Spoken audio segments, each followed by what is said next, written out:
Hello, this is Pastor Gene Kim from San Jose Bible Baptist Church. This video is to show that John Piper actually endorses a world that God ordained Hitler with the Nazi Holocaust. Now, this is not to say that he directly accepts what Hitler believes in, but rather he thinks that God made Hitler do the Nazi Holocaust, and thus that is what mankind is supposed to believe and accept and endorse, this weird doctrine that God ordained Hitler to kill millions of Jews. So the blame goes to God and not to man.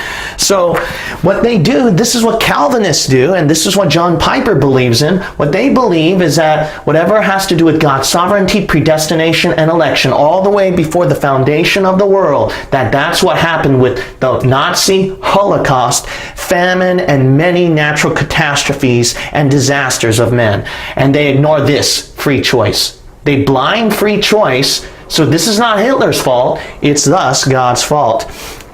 But the Bible says in Romans chapter 5 verse 12, "Wherefore as by one man sin entered into the world, and death by sin, and so death passed upon all men." Why? For that all have sinned. It's because of man's free choice of sin. That's why it came to pass. Calvinists might say, no, God made sure that Adam and mankind would fall. No, it's James chapter 1. Notice right here that man is responsible for his own sin, and that's not God. Verse 14.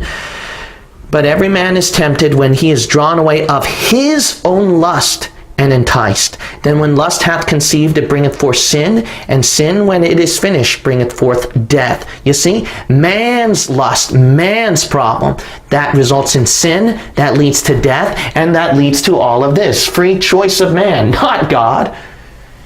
If you Calvinists doubt it, verse 13, "Let no man say when he is tempted, I am tempted of God. For God cannot be tempted with evil, neither tempteth he any man." You see, it's not God's fault. That is man's free choice. John Piper needs to pipe down.